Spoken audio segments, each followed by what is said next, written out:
Oseo. Oseo. Good Cherokee greeting. We're just ending right now the month of February. Atsapias. And we've called this the month for the eaglets. What we had in January is that we had when the eagles were in the eggs. And then at the 1st of February, the eagles have hatched. And so it became the month of the eaglets. And now the eagle is a fledgling. And so here I have the eagle just emerging as a fledgling would, as if from his nest, which in this case is a Hopi basket. Now we really want to be thinking of the eagle. We want to have this in our minds. It's the right thing to have in our minds because we know very recently that a swarm of marauding wasps, they had, raided, the White House Hogan with the intent of stinging to death everybody they found. But thanks to the men with the eagle shields, not a single person in the White House Hogan was stung by those marauding wasps. So we know that the eagle is here with us. We know that the eagle is protecting the people of this eagle country. So that's where we're looking at the eagle. Now we're going to go over here. And this is Deb Holland, and she is currently being confirmed as the Secretary of the State of Interior. Did I say that right? And this is really, really, really important, to say the least about it. We have now a Native American woman who has risen in this federal government to a position of such vitality and importance. So we really want to, celebrate that. In the beginning, woman was the sun, and she is. She shines for women to uncover her creative. And here the words that I'm giving to Deb Holland. The day when mountains move has come. Though I say this, who believes me? Mountains sleep only for a little while that had once been active in flames. But even if you forgot it, just believe, people, that all the women who slept are now awake and move. So looking here at her picture, here, this is the flag of New Mexico, and this is the sun symbol used by people in the Southwest. So here is the sun, here. She is the sun. And over here we have the Great Star Nation on its flag. And she's wearing the Navajo squash blossom Yonimazi necklace here. So, and a turquoise bead right here. So all of this is very important. And this is a kind of like a Cherokee wreath that I have around her with these kind of leaves. And here, this is a, like all jewel hoop. This is a jewel hoop. And over here, a celebrating eagle feather. So from there, we'll go down here. This is representing Earth Woman, and she's still on standby in this. And she's holding this little animal here. And it's called, Situla. That means that this is her little sow, and this is her attribute. In Mexico, wonderfully and amazingly, people, and I say mainly women, have somehow maintained from the earliest time of the matriarchy as it appeared in Eastern Europe. It still has continued in Mexico with those kind of symbols. Here is the sow, and here she has her heavily braided hair, which is very much a symbol of the goddess and priestesses. And up here, this is a little Navajo sand painting, and this is Grasshopper Girl. And Grasshopper Girl, again, she stands for parthenogenesis and metamorphosis, and is the germinator. So she's what makes woman, woman. And here we'll look at this. This is Crow Mother, and I think that she's very ancient and probably came from the Mediterranean. Anwungi Yasha is something like her name. Now, going up here to this piece here, this is a photo print of my painting, and I'll tell you who it is and all. But the painting is very much larger than this photo print. The painting is on a board about 4 feet by 6 feet, to tell you how large that is. Now, I want to say that the United States, has her eagle on the shield. Then we go to Mexico, and Mexico has her eagle on the cactus on her flag. So we have those two equal. You go back up here to the Republic of the United States. The goddess of the Republic of the United States is figured in the Statue of Liberty. And this is the goddess of Libera, and she is also in the Greek myth Persephone, because Persephone, half of the year, is released from her confinement, and that is the expression of liberty. Plus, the goddess is Yawankal. She is holding, the flame aloft. She's raising that up. So it's a wonderful symbol here in Native America. Now, when we go to Mexico, we go down to here, the national goddess here. This is called the Virgin of Guadalupe. And this one is actually on a ceramic tile, which is, very appropriate. She's the armor of the original goddess. Go back up here. This is Mexica.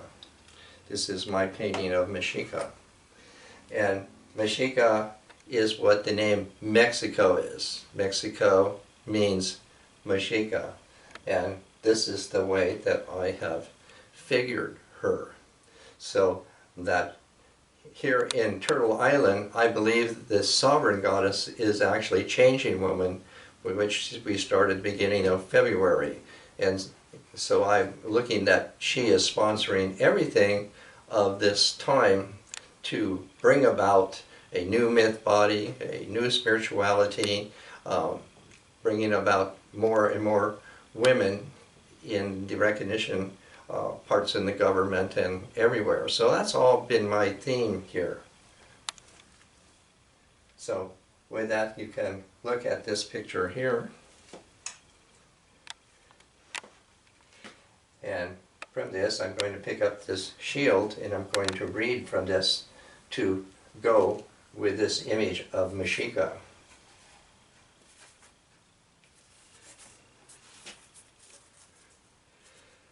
The maguey plant opens her petals. It is our mother, she whose face is masked. Her starting point is Tamawanchan. The goddess is upon the pointed cactus. She is our mother. O obsidian butterfly, oh, let us look upon her. She is fed upon stags' hearts in the 9 plains. She is our mother, queen of this earth. With fresh earth and with fresh plumage is she clad. At the 4 corners of the earth, where the javelinas break, oh, into a deer is she converted. Over the stony ground, Coyote comes to behold her. The praise ripples outward in his hands like a flower. Who does not long for you, you that makes the flowers bloom, oh, life's creatoress?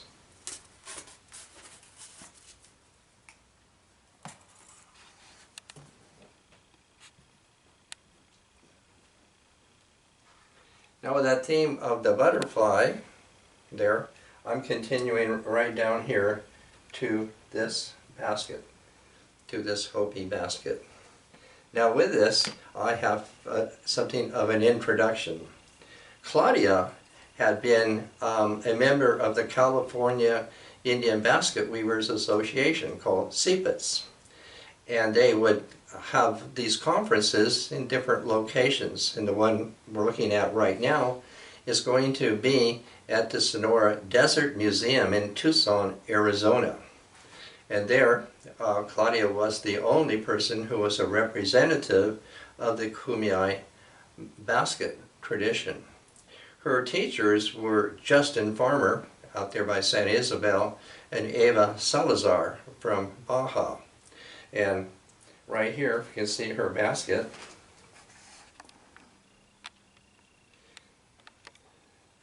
This basket has also been showcased. This is Claudius Basket that is made from the Torrey Pines pine needles and stitched with the juncus grass. So again, this is a real showpiece. Now, there in Tucson where we were, you had basket makers from different places, mostly the Southwest as I remember. And one of those basket makers was Joyce Ann Sufkey. And she's the basket maker of the basket that I'm featuring here. So I had to say something about this. Being Claudia had the only kind of basket of out here, the Kumeyaay we call it like that, well, it's definitely attracted the interest of other basket makers. And Joyce Sufkey, she was very interested in that. She came over to our table and so forth. And in the course of the exchange, she kind of asked Claudia, what of her baskets that she would be interested in, and Claudia had seen this particular basket. So with a nominal fee of exchange, Joyce had given her this basket. And Joyce is, quite significant, quite renowned. She's of Chunkokopobi village, which is, I think, adjacent to Second Mesa, and so forth. And this is very significant to have one of her pieces here. So this is a coil basket. A lot of labor goes into it. Joyce is also a member of the women's society called the LeConte. And the LeConte is also part of the Water Clan. Now here we're going to get a little bit of herstory. And in the herstory, it is that this clan, the Water Clan, was the last clan in this sense to come ashore here. They came up to the Sea of Cortez, to the mouth of the Colorado. In fact, when we lived in Arizona, we learned, because we had somebody, a Hopi woman of Second Mesa, and they did have a private or secret ceremony remembering this occasion when they had come up here to the mouth of the Colorado. Where did they come from? As they said, on stepping stones from the south. In other words, they came across the South Sea Islands. They did that because that's where the navigational knowledge is. And before that, where did they come from? They have come all the way from the eastern Nile Delta. They are Egyptians. They are stemming from Egyptians. And the eastern Nile Delta, which has quite a few sections to it, this section that these Hopi ancestors, I'm calling them, have originated from, overlooks the eastern Sinai Desert, and that's where the turquoise mine is. And that's why they could say that they have turquoise so featured in their culture. And these people could leave that section by, there was kind of like a port right at the top end of the Red Sea. And to see the Red Sea from a satellite picture, picturing down from up above, different from the maps that we look at where the Red Sea looks, perpendicular north, I guess you'd say, like a finger. It actually curves towards the Indian Sea, the Indian Ocean. And that is the way that these people had left there and come across over here. The language of most all the people in the Southwest is called Utu Aztecic. And a report that I referred to have my knowledge on this is Semitic elements in the Uto-Aztecan language, meaning it has been found through linguistic study that all of these people, with the exception of the people we call Navajo or Apache, who are from a different place, have Semitic elements in their language. So all of these people have stemmed from some time in the Mediterranean to come over here. So that's something that is very significant here. Here also, with that, I have this figure here. You look here, and this figure has become very, very popular with the Americans, what the Hopi call the Pahana.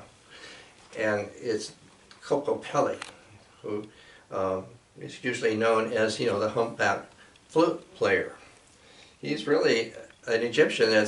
He's stemmed from Egypt. He is actually a mythical character who has shown up in the Kasina cult, what originated in Egypt. He is the earthly manifestation of the great serpent, Temu. Temu is the great serpent, and here, this is a marvelous portrayal of Kokopelli. As you can see, the serpentine figure in the curvature of him, playing his flute, a flashlight, like that. He's a snake. He's a snake man. And it's not so much that he's sowing seeds, for squash or beans like that. He's really sowing seeds in women. He is an erotic figure, in other words, that he is. He does play a flute and dance around to arouse young women to human fertility, we would say, like that. And also over here, this is also a Hopi figure for a baby. And that's because these baskets are plaques, and they're figuring very much in the Hopi culture. This culture is still a very thriving woman's culture. I mean, it's a full-on. Only young women who have been initiated into their respective societies, such as the Lakon, can make these baskets. So very much it goes into it. Knowledge being passed from daughter or mother to daughter, and so forth. And that continues to go. Also, I have a old Hopi pot here from Walpi, and that is also a long tradition. And then I want to go here to this basket here. This is a wicker basket of Hawapi here. And this is an old one, like that. And it's made with what we call a rabbit brush and a seaweed grass, like that. And it has yucca, binding its rim like this. Now this is very old, and these are given to children, and they keep them their whole life. Now to go up here and look at this, this is a Berber basket from Northwest Africa, Libya or Morocco, and it is using the same grass. Here they call it sika, and this grass they call it seaweed. It's the same kind. It's a kind of round, not flat kind of grass. I don't know anything about the culture, like what the foundation is for this and so forth, or the coloring. But modern people, collectors and dealers alike, mistake these Berber baskets for Hopi baskets. You can see this similarity. Now the early 19th century American basket collectors, they noticed this because they knew about the baskets of the world, so they did notice that these baskets in the Southwest look like the baskets in the Eastern Mediterranean, exactly, and so forth. Here I have another one of these plaques. They're called Wicker Basket, and this one still has on this side of it the natural dyes that are still evident in it. So the red comes from the Navajo tea, and the green here, the light green, is coming from the blossoms of the rabbit brush, and the dark green has still its blossoms with indigo added to it, and the white represents the clouds here and on the outside, and that comes from the kaolin clay, that they have a secret place where they can dig that up. And so all of this is how to say that this culture of women and woven in with the baskets is all what I am interested in stimulating this time, this threshold of a new myth body. And we're seeing that emerging more and more. And so I'm going to finish here with a poem from Mary Oliver, who seems to help me out a lot on these themes. I'm sure that I have included everything. Yes? Okay. Mary Oliver, White Pine. In the dark wood. This is not a song.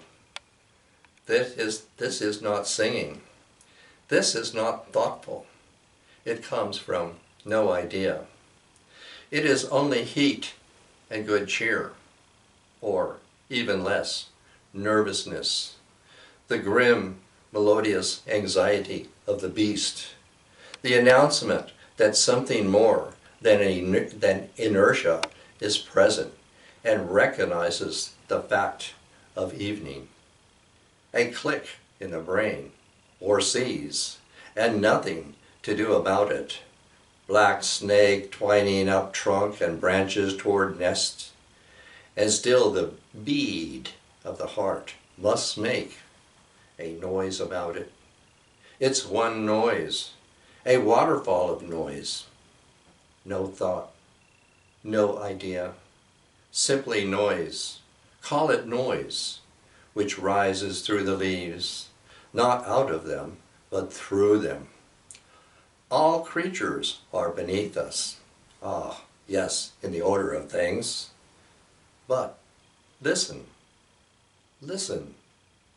Each voice shimmers, yet it is one voice.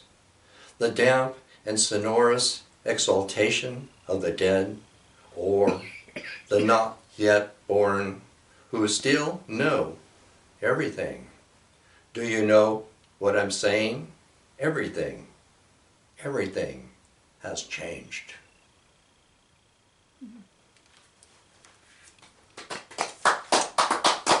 Thank you.